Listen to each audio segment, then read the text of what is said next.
Hey guys, welcome back for another quick message here on this particular platform. And as always, I am grateful for each of you taking the time to watch these messages, and also for the beautiful subscribers who've taken the time to sit under this stewardship and this ministry work here.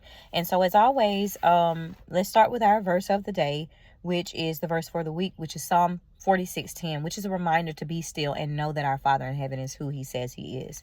And so the subject matter for today is surrounding resources and the use of your resources, the use of your time, your money, your energy, just everything that you have. And so when I was given this particular subject matter, I was led to Matthew 21, verse 43, and it reads, "Therefore I tell you, the kingdom of God will be taken away from you and given to a people who produce its fruit."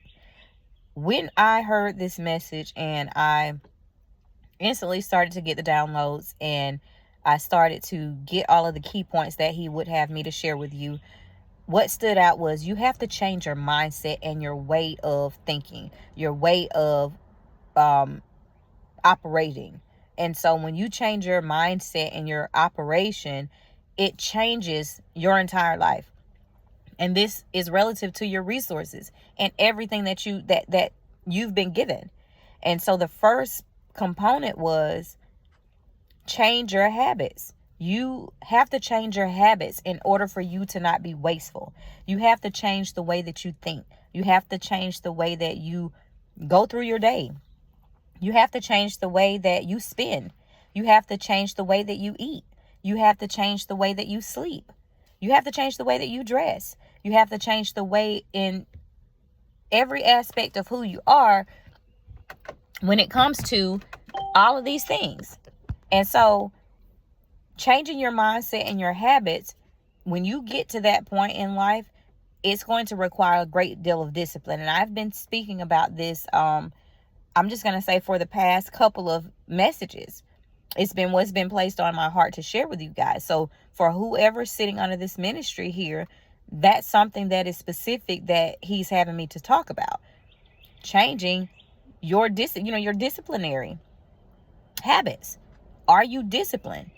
What types of things are you partaking in that are unhealthy for your spiritual well-being, that are unhealthy for your physical well-being? And what unhealthy habits are you doing or partaking of that are unhealthy for your mental?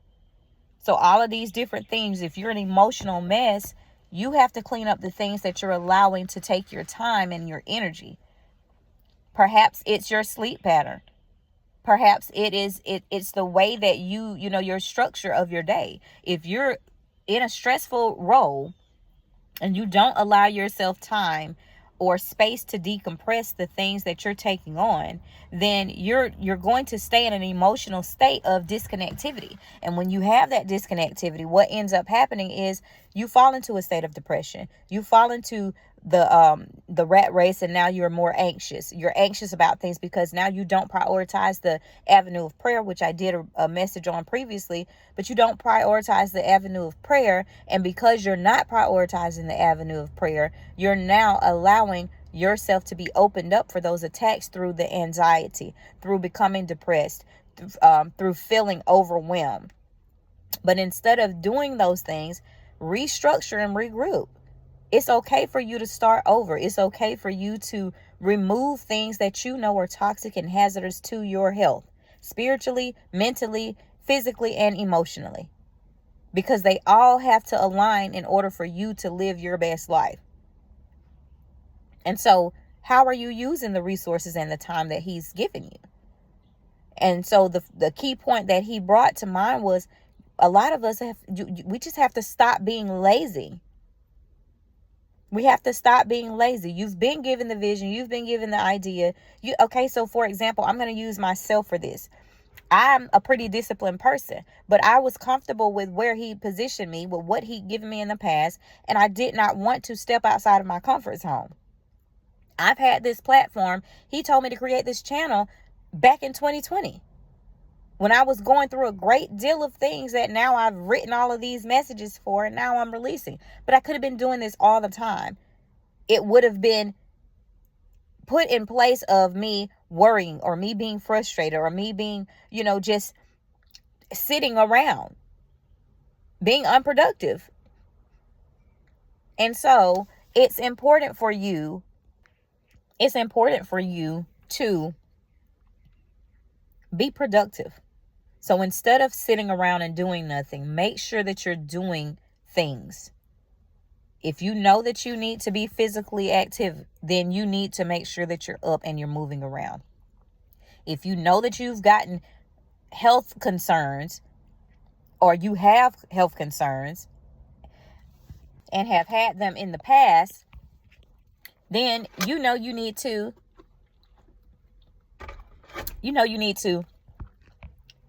examine your diet. Make some alterations.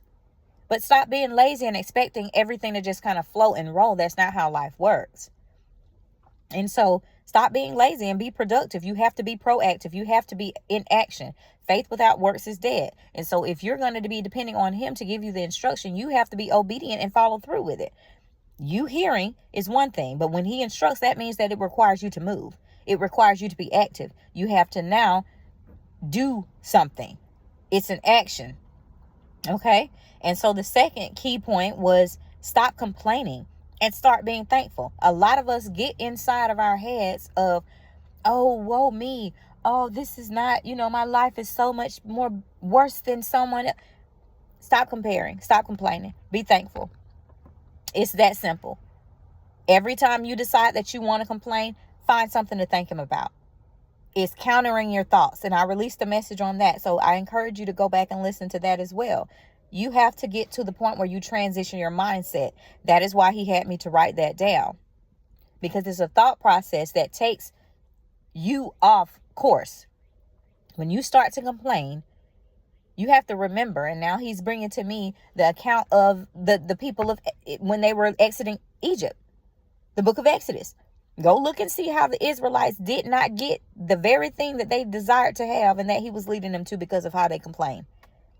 They weren't allowed to go in to the promised land, which they were actually journeying to. Why? Because of their murmuring and complaining. And so you don't ever want to work your entire life for something that you're going to only be able to pass along to your kids and your grandkids.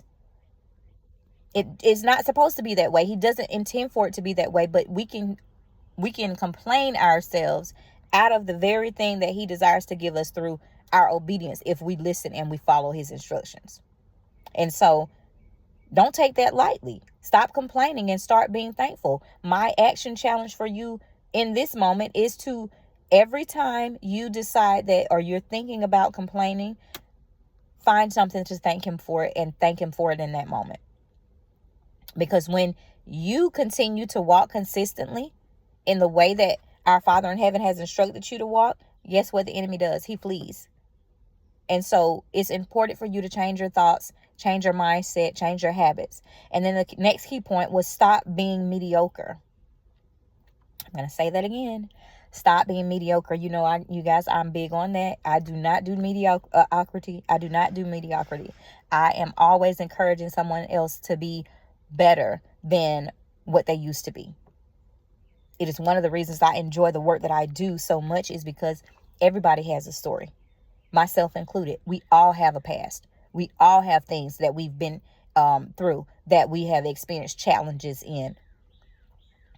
Every single one of us. No one on the face of the earth can say they never had a challenge. And if they have, please put me in contact with that person. I'd love to, interview them. I'd love to meet them. I'd love to hear what they have to say with no challenges. And so we all have challenges, guys. But you're not just to remain mediocre. He wants you to perform and live your life abundantly, prosperously. He didn't say average. He didn't say just be. You can be content and not be mediocre. I'm going to say that again. You can be content with what you have and not desire more and still be beyond mediocrity, above average, because that's who he called you to be. You're not an average person. You're set apart. You don't put an average thing on a hill for everything to be displayed. No, your light is not mediocre. And so stop being mediocre. You have to start being exceptional in all you do. You're going to put forth your best effort in everything that he calls you to. Every single thing. Every single thing. Everything that he calls you to, you're going to put your best foot forward. You are going to be exceptional in everything that you do. When you wake up, when you start your day, when you pray, when you're speaking to others, when you're encouraging others, when you're being an example, when you're going through lessons and hardships, you're still being exceptional in going through that lesson. You know how you're going to be exceptional? With his strength, not your own. Because in you changing your mindset and your thought process, you're learning to give the things that you know you can't handle to him.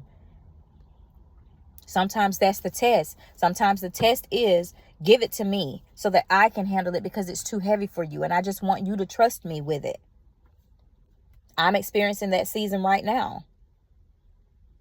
Give it to me because it's too heavy for you and trust me with it. And so you have to remind yourself that you have the ability to be exceptional in all you do. The next key point is stop misusing your talents, your time, your resources, and all of these things are relative. They're all connected. If you misuse your talents, which is your money, by the way, sometimes people take that out of context. It's not referring to actual like a talent show, like a gift. It's not your ability. That's not what he's referring to. In the verse where he's talking about the 5 talents, he is speaking about income, resources, financial resources to be exact. And he's talking about how if you do what you're instructed to do, if you do what's wise, then you go and you put that money in an account, or you allow your money to make you money, whether it be through an investment, whether it be through putting it in a different type of account to earn interest. What are you doing with your resources?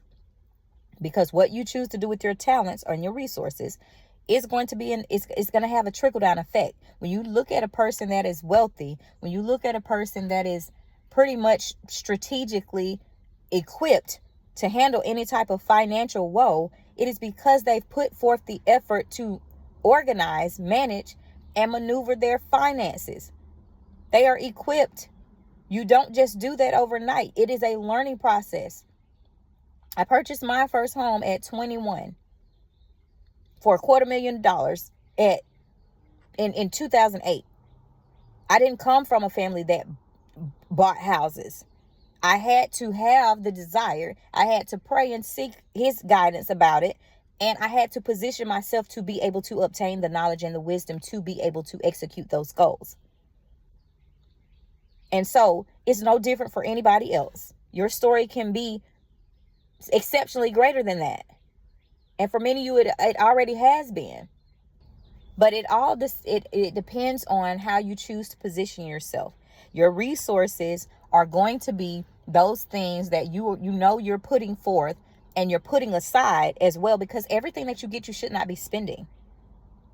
And so I know I've already been led to do a message on finances and that structure, because that's a part of what he told me I was going to be doing on this platform when he gave it to me. I share this information with people all the time, but when he spoke to me and said, hey, I want you to do this, it's so that I can reach a multitude of people at one time, instead of just helping one person in passing or at the grocery store, because I'm always talking to someone. I never met a stranger.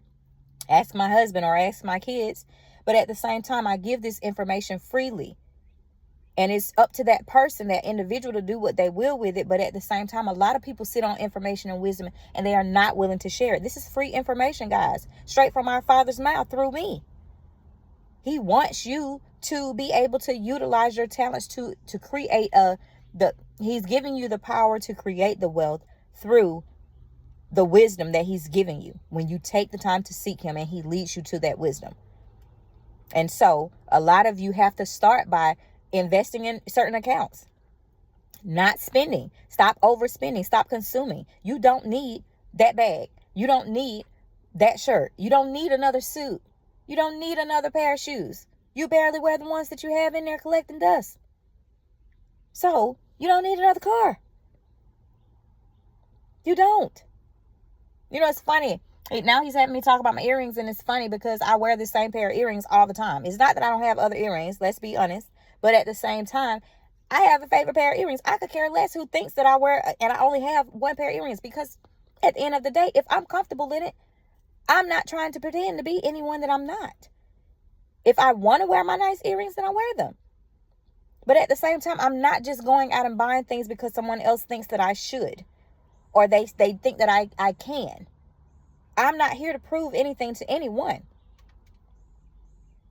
And so we have to get into that mindset. Is that type of mindset, that way of thinking.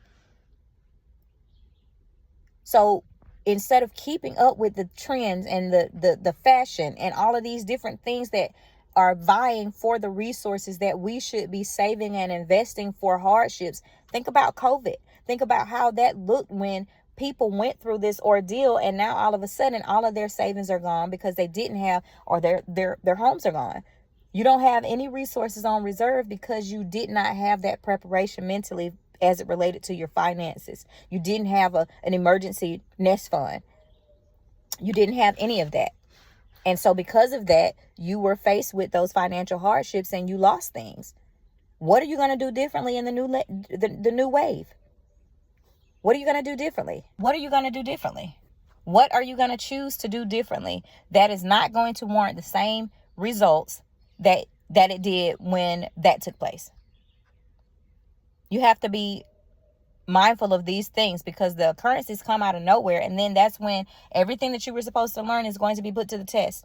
Now you're really going to be tested, because what do you have in reserve? If he gave you the message and told you, hey, you something's big is going to come, he doesn't have to tell you what it's going to be. He's telling you to get in preparation. So in you getting in preparation, guess what you're doing? You're preparing and you're being obedient. And that way, when it comes, oh, well, why didn't you give me? You told me that you would take care of me for everything.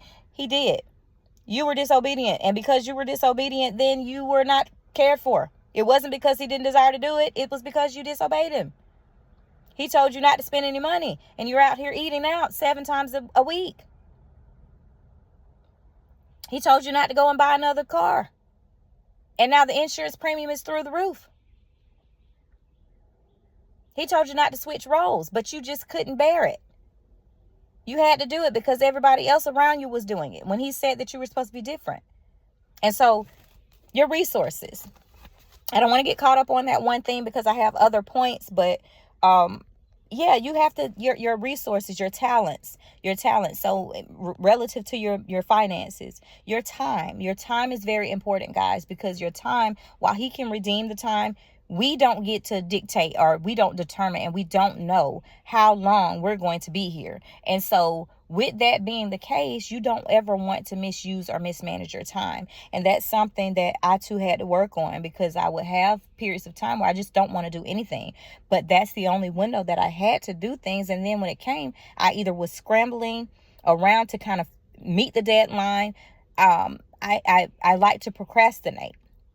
That's something that I have to work on. I don't like to. Now I'm in the habit more so than I have been in previous seasons and ever in my life of meeting deadlines. That's one of the reasons that I did a lot of pro bono work with seeing clients. I don't like the billable time. I don't like having to do the invoices to send it out to get my payment.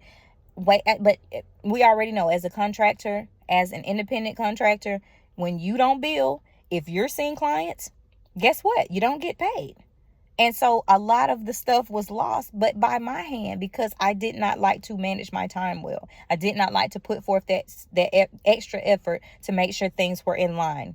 And so don't make that same mistake. Make sure that you are managing your time. You should know, just like with your finances, you should know where every penny goes. You should know where every minute of every hour goes. What are you choosing to do? Set yourself up for success versus setting yourself up for failure, just going with the breeze. You don't know when the wind's going to switch up. You don't know when the wind's going to switch up. You don't know when it's going to blow. You don't know when it's going to stop, when it's going to rain. You don't know any of that. And so be mindful with your talents. Stop misusing your talents and your time and your resources. So your resources are all other things. Your resources are all other things. How are you choosing to Just use the things that you have, the things that he's given you. So if your house is, if you're a homeowner or you have a place to entertain, are you having Bible studies with people? Are you inviting them? And I'm not saying that you should invite everybody in your home. I'm not saying that.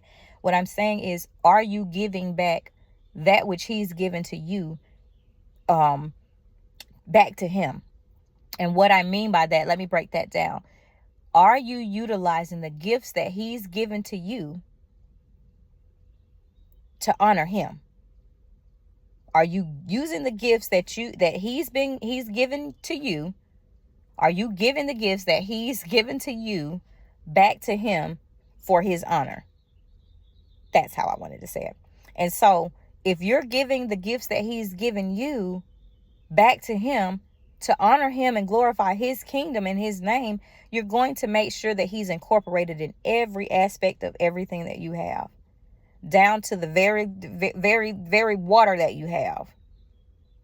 All of it. All of it he's going to give you. You're going to give it back to him. He gives it to you, but you honor him by giving it back to him. And so, for example, our congregation, we have a food pantry, and there are items that they ask for on a weekly basis. And I just until recently, I was like, okay, well, I'm going to buy some stuff and do it. I know I donate elsewhere, but what am I doing? I don't have to go out to the grocery store to get something to give to the pantry. What's in my house that I can give, that I could utilize to give a portion back? It's that simple. All the clothes that I have, when my kids outgrow things, we have a box that sits by the front door or in my trunk, and we put things that they no longer use in that box, and at least once a month we are donating, because you're not using all that stuff. You're not wearing the stuff. Someone else needs these things.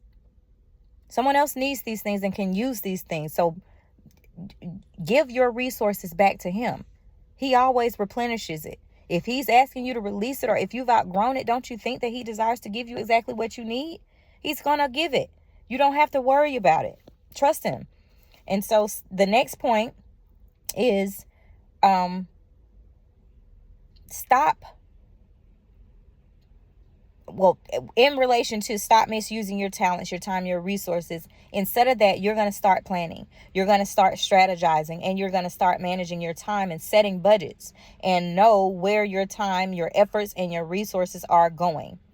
So instead of doing the things that we just talked about extensively with your talents, get the accounts, guys, set them up. Do what you need to do. Examine your budget. Learn where your money's going. Cut out unnecessary spending habits. Make sure that you're equipping yourself with the ability to have the wisdom that you need to know about the different types of accounts. Like I said, I offer these services. So if you desire to work with me, please visit the link in my bio. I give a lot of it free on this particular platform itself. But at the same time, I do have to have compensation as well, for my time and my efforts. This is how I choose to give it freely. But at the same time, if you want to work one-on-one and dissect your finances or your budgets and learn about the ways that you can invest, learn about the ways that you can set yourself up for greatness and be able to have financial security and stability, then I would love to work with you if it's a good fit. And so, but you're going to start managing your talents, your resources, your income, your finances, setting budgets, and then you're going to know where your income is going. And if you need to make necessary changes, then you change those things. And then outside of that, know where your time is going. You're going to start setting a schedule. Set a schedule instead of just going through your day, not knowing what you're going to do. If you grocery shop on a certain day of the week as it relates to your grocery, then you need to stick to that.